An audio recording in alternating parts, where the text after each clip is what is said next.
Hi, and welcome to episode 72 of T-Shirts and Shawls. I'm Karen, and today is Thursday, March 14th, 2019. Happy Pi Day! So it is also spring break for my son. He is home. He is currently playing games on his Kindle, so that way, hopefully, he will be busy and I'll be able to record. But I am going to try to keep this short today. Short for me is relative, though, so maybe that means under an hour instead of over an hour. So we'll see what happens. I am deep in prep for DFW Fiber Fest, so I'll be talking a little bit about that in the Roundtable Yarn section. But let's catch up on some of the things that I've been working on. I have finished my 3 sheets shawl. So this is one that you guys have seen quite a bit on the podcast because I've been working on it for a long time. I say finished. I do have some ends to weave in still, but it is blocked. I just have the ends to weave in. So this is a really big shawl. It is 3 skeins of DK weight yarn. So it is also kind of a heavier shawl because of that. This is my Cornwall base, 100% BFL, Blueface Leicester. So it's not going to be quite as soft as merino, but honestly, it feels pretty soft to me. I think that it's fine around the neck. This is definitely going to be one of those, if I'm kind of chilly at home, I can throw it over my shoulders really easily. It's got good coverage because it is big. So this is something that I really ultimately am happy to have done because it has been on my needles for a very long time, but it was also a fun knit. The border edging here, I'm going to show you that in detail. It may look like it's cabled or something, but it's not. It just cleverly uses some decreases and increases to create that kind of wavy pattern. But it does have cables in the other sections here. So just some really easy cables. So if you're not super experienced at cables, this actually is a pretty good project to get you some practice on cables. So I recommend it for that. But the thing about this is it starts with just a few stitches and then it grows and grows and grows and grows. And then there are some decreases at the end. However, I did run into just a little bit of an issue at the end. So you're supposed to do a certain number of repeats. I think it was 20 repeats of the main body, or until you had, I think it was 15 to 20% of your yarn remaining, and then you start doing the decreases at the end. And what you're decreasing is this section over here, so that eventually it comes, so there's, it comes in like that, basically. And I thought that I had plenty of yarn and I was bad and I didn't weigh it. I usually use a scale and weigh my yarn to really determine how much I have left. But I just did the 20 repeats as the pattern said, and I ran out of yarn. Oops. So I think, so you can see there were, this many more stitches to decrease. So maybe it was 6 rows that I had left before it truly would have been done. But I did not have another skein of yarn, or I didn't want to break into another skein of yarn since I'd already used 3 for this. So I just went ahead and did the bind off. And since I haven't woven in the end yet, what I really could do is I could just, when I'm sewing in this end, I could kind of seam this together a little bit, just to kind of connect that. I think it's probably fine the way it is. I mean, it's got a little bit of a curve right there, but I don't think that's super noticeable. I'm not sure yet if I'm gonna actually try to, no, because now that I'm sitting here thinking about it, that's gonna create kind of a little bulge right there. So I'll probably just leave it as it is and not worry about it. So basically, if you're going to do this, make sure you weigh your yarn and really listen to the pattern and only do the repeats until you have 15 to 20% of your yarn remaining. So that way you have enough yarn to do that final set of decreases. But anyway, I think that the shape still works. You're still getting, the little tips here, little points that you're supposed to get. if you look at the sample from the pattern. It's just this little edge that's got an extra little swoop that would have been decreased away. But I'm overall happy with it, very happy to have it done. I will weave in the ends. I actually have ends to weave in on several things, so I'm just gonna kind of have a weaving in ends party and do them all at some point. But this will be at DFW Fiber Fest. It's gonna be one of my booth samples, so if you are going to be there, you can come see this in person. Really happy to have it off my needles. So for what I've been knitting, once I finished the 3 sheets shawl, I moved on to the other project that I've been working on that is a sample for my booth, and I'm trying to finish that before DFW Fiber Fest. And I am in the home stretch. I am almost done. I actually stopped in the middle of a row this morning. I was knitting, drinking my coffee and knitting as I do every morning, and Luke woke up a little earlier than I was expecting, and I thought I would have time to finish the row before he woke up, but he woke up and I was in the middle of the row. So this is going to be kind of weird to show you since it is knit flat, but since I'm in the middle, my needles are in a weird position. But you've seen this, birds of a feather. So starts out, you know, very small number of stitches, alternating a fingering weight yarn. I'm using my Camelot base, which is merino cashmere nylon, and a mohair silk lace weight yarn, which I will have a little bit of this at DFW Fiber Fest. And so you alternate, mostly garter stitch. There's a little bit of lace, and you keep alternating and you keep alternating, and you get to a whole bunch of stitches. So it's very wide. And then you stay with that same number of stitches for quite a while. In fact, I think you just stay at that same number of stitches. Technically, there are decreases and increases, but what you're basically doing is just moving that center spine so it's angled rather than straight up the center. So basically, you keep going until, so my stitch marker is right there, you keep going until all of those stitches are decreased, and basically your center spine has gone all the way off the end. So I'm almost done, just that many more rows. You decrease 1 stitch every other row, so just a little bit more left to go. The only thing I'm really unhappy about or not sure about is in the end section. There are points where it has you hold the mohair silk lace weight together with the fingering weight yarn. That was not done before. They were alternated and worked separately. But here it has you do every 4th pair of rows. You do 1 pair of row that holds them together, and then you break the mohair yarn and continue on with the fingering weight yarn. Then add the mohair yarn back in and do another 2 rows, break it, and continue. And I think it's just because my colors really don't have high contrast. But if you really look for it, you can see the lines, the section where I've got the mohair silk yarn held double. And it is making this section a lot fuzzier. I don't know if you can see the texture. It's not showing up when I'm seeing it on my camera, but I can see it in person for sure. So it's definitely got that fuzzy texture that it's adding to this. But I don't think it's at least this version, I don't think it's very dramatic in the effect that it's making. What it is making, however, let me find the ends, is a lot of extra ends to weave in, because you're adding, knitting 2 rows, breaking, knitting 6 rows without this, adding. So just in this one section, and each of these little pairs, that's 2 ends. So right here is 2, 4, 6, 7 ends. Just right here, I'm going to have 2 more sections of the mohair silk. So that is a lot of ends just in this last section to have to weave in, to have not much of an effect. Maybe if my colors were more contrasting, it would be more obvious. I don't know. Not really sure if it's really worthwhile doing that.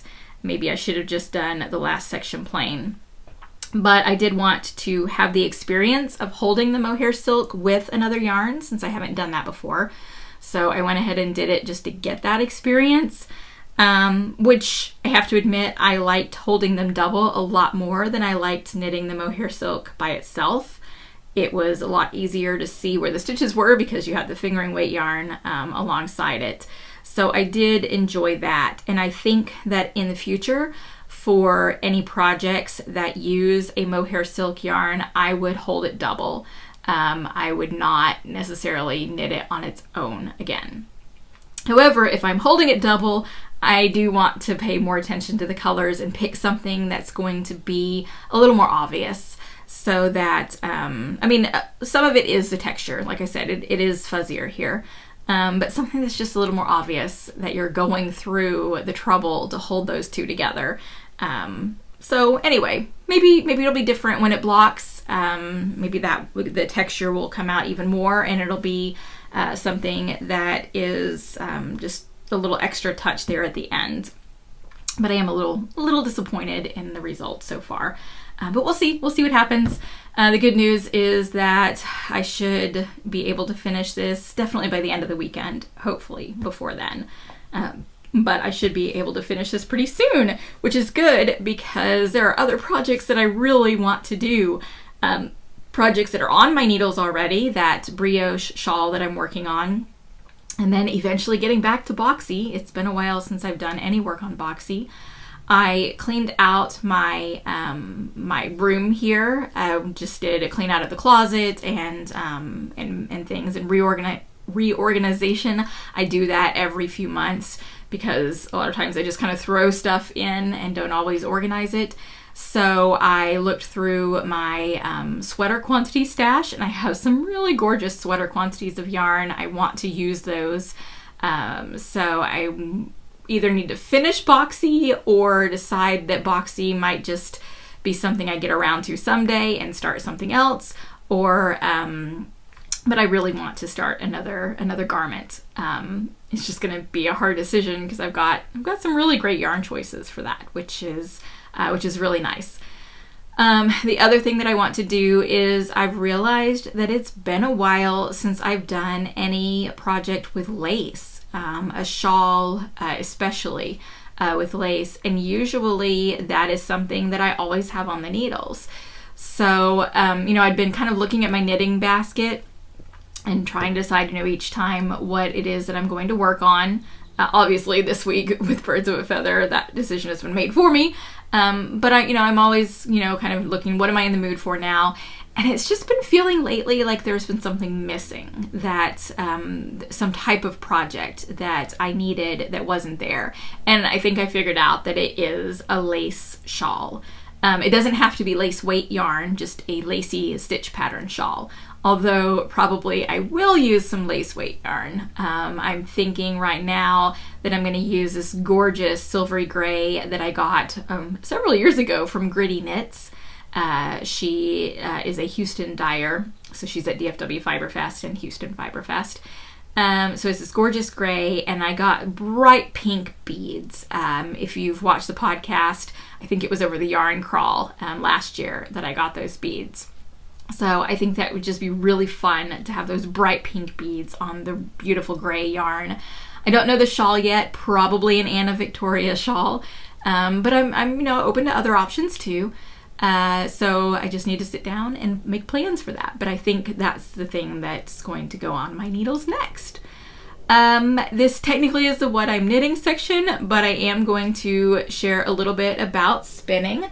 So first of all, I have to get out of the drawer my bobbin that I finished because I left it on the bookshelf in the library area, which is where I do my knitting and spinning. And Wally found it. It was up on several shelves up, and I don't even know how exactly he reached it, but he did find it, and he pulled off a little bit of it. So I have lost some. I mean, he basically felted it.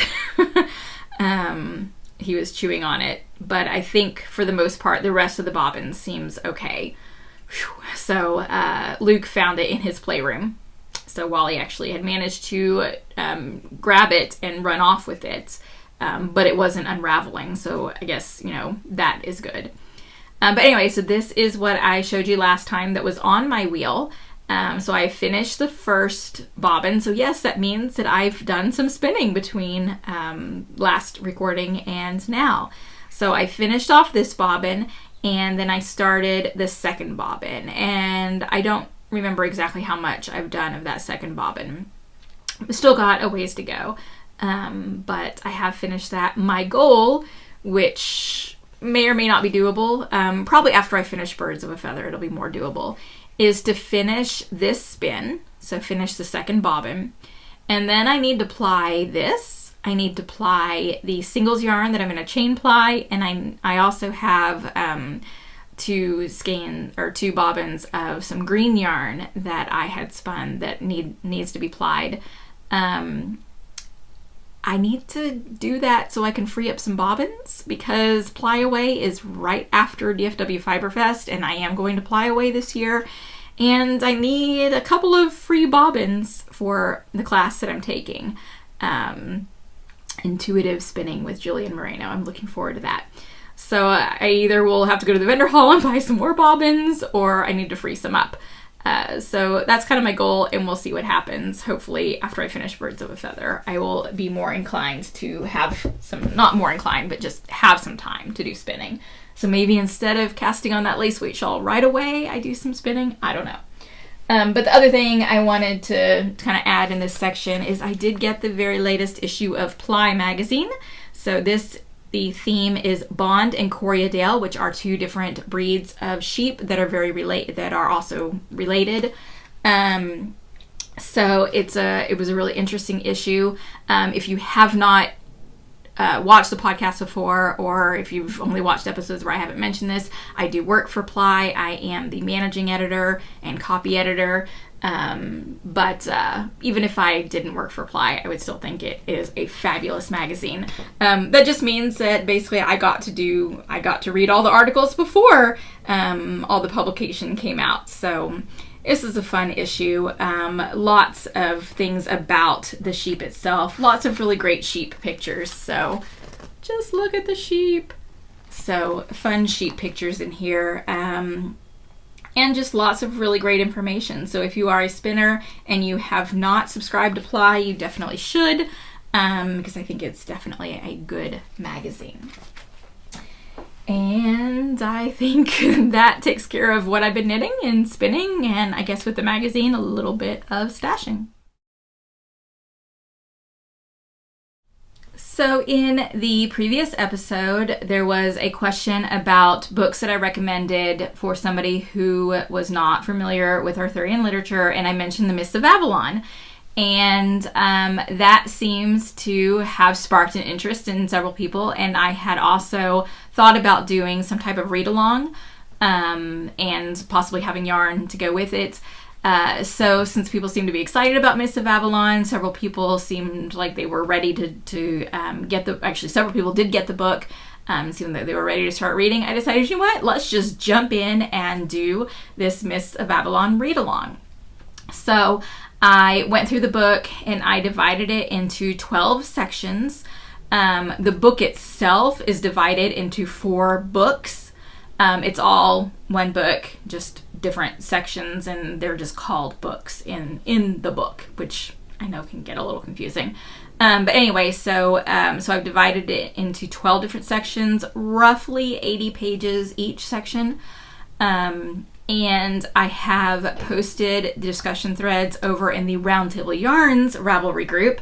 So there are 2 Ravelry groups, one for the podcast and one for Roundtable Yarns. So I posted the discussion in the Roundtable Yarns group. There's a main thread where you can just kind of talk and get started. And then each discussion thread for each of the sections. For each section, spoilers up through the end of that section are allowed. So if you are reading and you're not yet to a certain point, even if you see that there's some discussion going on, if you don't want any spoilers, don't go clicking through those threads, because you will have spoilers. So, make sure you pay attention to the page numbers or the chapter numbers. I use chapters. Pay attention to the chapter numbers so you know where you are in the discussion and you don't accidentally find out something that happens that you want to be surprised about. It is a read at your own pace. I thought about doing a schedule, but I know everyone has different reading speeds, different just amount of time that you have for reading. So read at your own pace, jump in whenever you get to a certain point in the discussion. I'm reading along as well. It's been quite a few years since I read it, so I'm eager to read it again. And I am still in the first section break. I'm about halfway through the very first section that I've set up. So I'm reading along as well. And there will be some yarn colors that are inspired by it. And instead of having a club where you sign up at the beginning and commit to all of the colors, this is going to be hey, I was inspired to dye this color based upon this thing that happened in the book.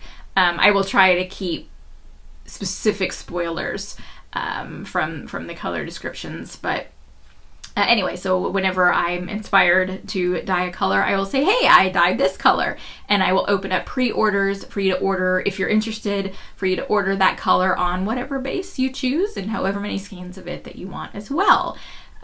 So it'll just be kind of a, like I said, go at your own pace, relaxed type of reading.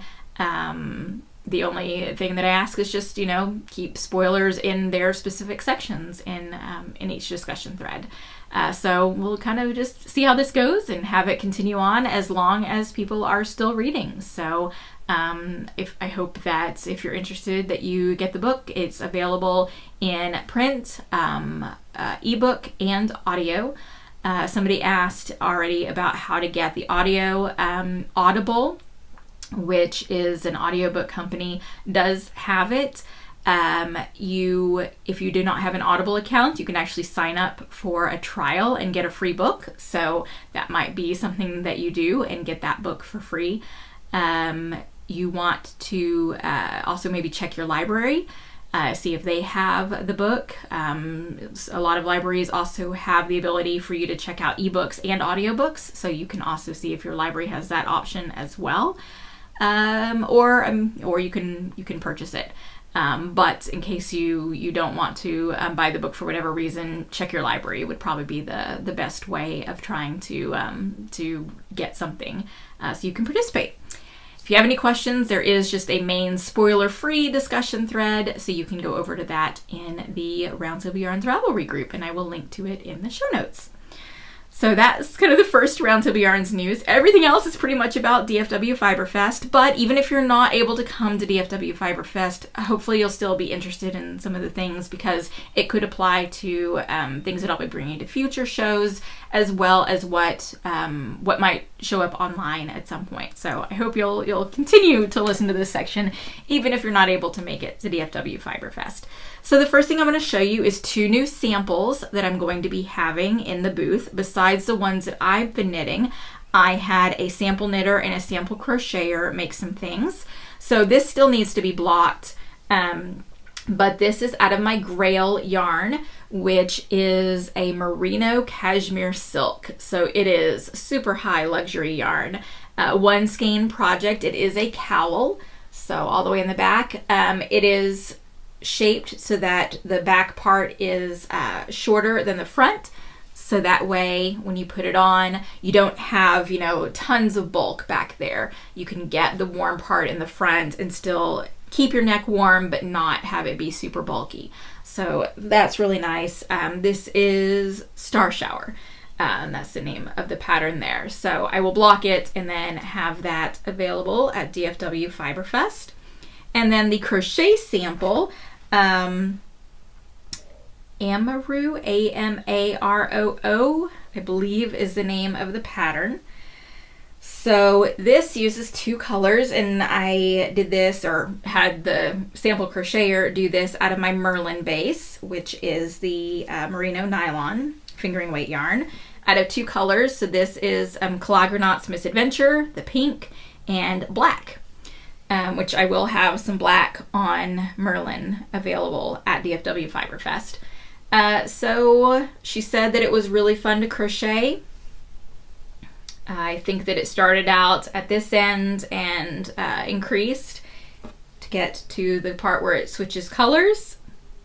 And I think that really looks fantastic. And maybe someday if I practice my crochet, got to get back to practicing it, I could do something like that. But in the meantime, I'm glad that there are people who are willing to crochet things for samples. So thank you to my sample makers who made both of those things.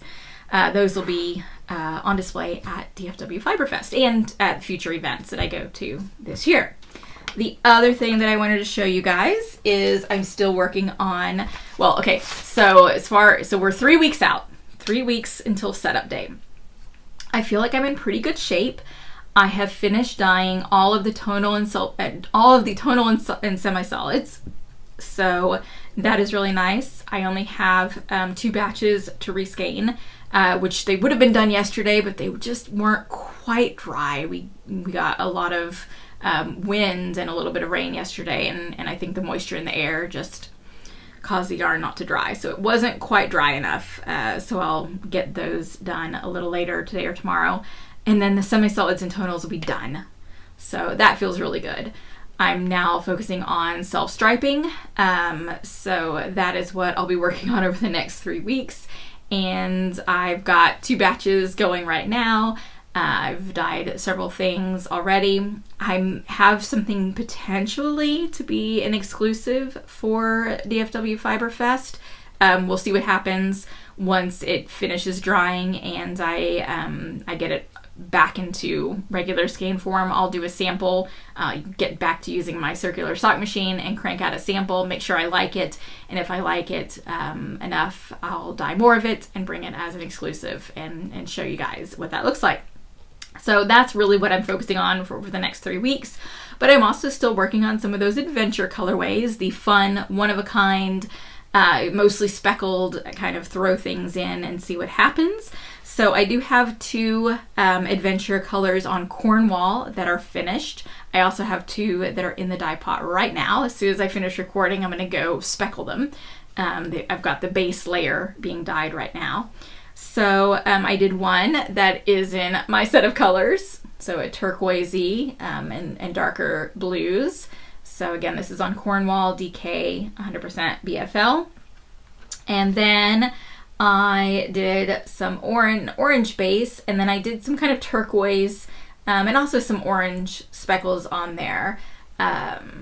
So that one, again, orange is not a color that I gravitate toward personally, but I like the way that turned out, and I know some of you guys like orange, so that will be there as well. Again, these are one of a kind, non-repeatable. I did not write anything down. I just literally threw things in the dye pot. So if you're going to be at DFW Fiber Fest and one of those has caught your eye, get over to the booth sooner rather than later so you can make sure to snag that. So I'm doing adventure on Merlin, so the fingering weight merino nylon, on Camelot, fingering weight MCN merino cashmere nylon, and Cornwall, the DK weight BFL. Those are the 3 bases that I'm doing these adventure colorways on. So if you feel like you need to run to my booth, the vendors did get a booth map that through email, I think 2 days ago. I think we got it on Tuesday. I don't think it's on the website yet, but maybe it is. I haven't checked since yesterday. So this is half of the vendor hall, because the vendor hall is big and it has 2 pages now. But I'm going to show you where I am, and I did write in the names of other booths, so you might be able to see some other booths as I'm showing this to you. But basically this is the one half of the hall, basically the half of the hall that DFW Fiber Fest used to be in, and the other half is the expansion. So it's buried under other things. So there's another whole half of the hall. So back here, this pink box is me. So this down here is the entrance. So when you enter the hall, if you kind of walk, actually maybe that looks like a door. So yeah, that's the entrance. So if you walk, you'll see the stitching lounge, and there's the fibratory where they have all the fun stuff, hands-on stuff. Somebody's actually going to be bringing a circular sock machine if you guys are interested in actually seeing one in person and maybe getting to use it. I know that there's going to be one in the fibratory. So go down there, and you can turn at the end of the aisle, kind of turn the corner, and the pink box is where I am. So technically I am in the back of the hall. I am a double booth on the corner. So most likely this corner will be the self-striping, and I'll have adventure colorways, set up somewhere. I still need to figure out my booth layout. And then, all the other stuff in there. But that gives you a little sneak peek. So come in, go straight all the way to the back of the hall, around the corner just a little bit, and you'll be able to find me. So it's nice to have the map because I was having a really hard time trying to figure out my booth layout. And now that I know the map and now that I can really picture what that space looks like where in the hall I am, who's around me, the other vendors, I'm getting a lot more of an idea, a lot clearer of an idea of what I want my booth to actually look like. So that's kind of a relief because I really, really have been struggling trying to figure out how to set up my booth. But now I've got some ideas that I just need to sit down and sketch things out and see how they might work. So I think that is about it for Roundtable Yarns news. I'm sorry if you're not able to come to DFW Fiber Fest and all I'm doing is teasing you. I will be at Houston Fiber Fest. I will be at that Mississippi Fiber Fun in the SIP. I will be at the East Texas Fiber Fest. And then I have the trunk show in San Antonio at Inskein Yarns in July. So maybe I'll be able to catch some of you guys at those events if you're not able to come to DFW. And if not, I will try to put as much as I can online. If there are adventure colorways left over, I will put some online as well. And then I'll also at some point make some specifically for online because I don't want you guys who aren't able to come see me in person to miss out on some of the fun stuff. So I will make some that are specifically for online. Just not yet. I need to kind of build up and build up a little inventory, but I haven't forgotten about you guys. So I think that is it for Roundtable Yarns. So we have a question for Karen from A Simple Motif who asks, I made a play date about 3 years ago from Mad Tosh Twist Light and the neck and ribbing is really stretched out. I've tried blocking it back into shape and nothing has helped. I wear it literally all the time, so maybe that's just the end of its life expectancy. Any tips for what to do about a stretched out sweater? So, first off, the play date. Sorry, I had this set up and then I looked at Mad Tosh Twist Light because I wanted to look at it. The play date is a cardigan for those of you who haven't seen it before. So let me show you a picture of it. So hopefully the glare is not too bad. So you can see that has the ribbing around the button band and around the neck. So according to Erica's question, it seems like it's the ribbing part that is the problem. So here are some thought suggestions. And then if you guys have any additional thoughts or suggestions for Erica, then please come over to the Ravelry group for this episode and post in the discussion thread. So basically, I looked at the yarn, so Mad Tosh Twist Light, and it looks like that's a superwash wool. It doesn't say superwash in the Ravelry listing, but it does say that you can machine wash it in the gentle cycle, so I'm going to assume that it is superwash. And the bad news about superwash, and I use superwash all the time, the bad news is that because of the process of superwash, those scales that are on the wool fibers get either removed or flattened. And that is what kind of allows wool to have kind of a grippiness, and also felting, but grippiness.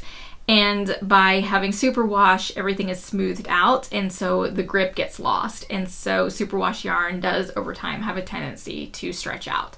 So that is most likely what is happening, especially if you are wearing it all the time for 3 years, then superwash is going to do that. So I just want to say that what you're experiencing is unfortunately normal. So it's nothing that you necessarily did wrong. So I think that it is fixable.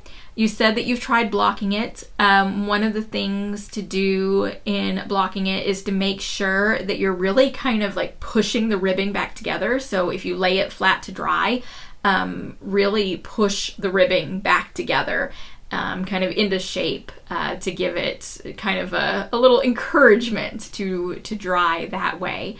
So if you haven't specifically done that in your blocking, then maybe give that a try, just to see what happens.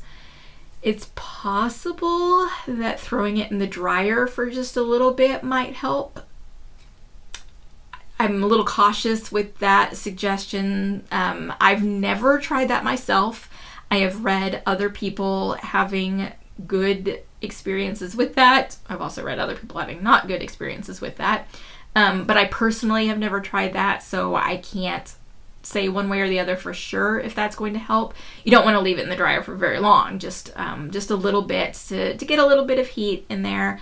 But again, with superwash, you're probably not going to, again, have any grippiness left to grab, since those scales are not there. So that's an option.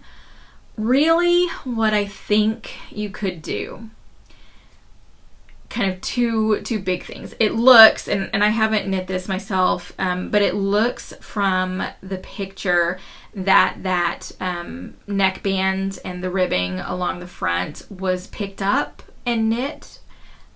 If that is true, because it was something that was stitches that were picked up, you should be able to rip that out without having to, rip out a huge section of your project. So if it really was, stitches picked up and then the neckband and border knit in, you could rip it out and knit it over again. And perhaps go down a needle size from what you used originally, so that way as it kind of stretches again over time, that it at least starts out a little bit closer together. So that's one thing that you could do. I don't know how likely you are to do that, but that is an option.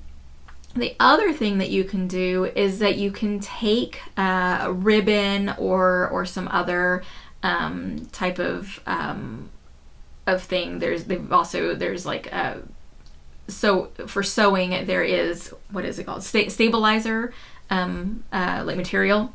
So you could actually, I've seen a lot of people do it with ribbon, which is why I'm kind of suggesting a ribbon, is actually on the back side, so on the wrong side of that band all the way around your neck, sew that ribbon onto the back, and that will kind of keep things together a little bit more, because you've got your ribbing that's actually attached to the ribbon, and since the ribbon doesn't stretch out, then your ribbing is not going to completely stretch out.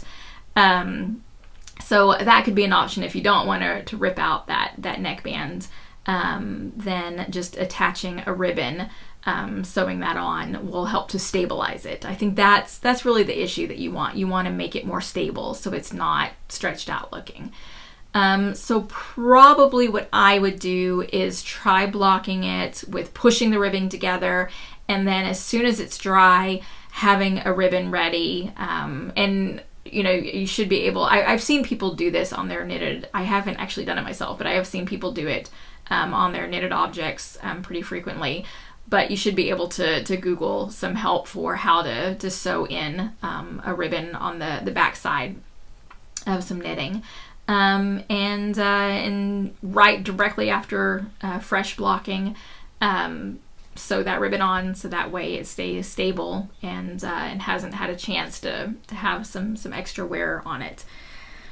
That's what I would recommend, especially in particular for this sweater. That is something, if you guys are knitting something and you're worried that might eventually happen, you might want to sew in a ribbon or a stabilizer fabric, so that way you don't start out with anything that's stretched out. The other thing that you could do is you could potentially just crochet a little edging around it, just to add, again, because you want some stability. To add some stability, just know that that's not going to stretch very much.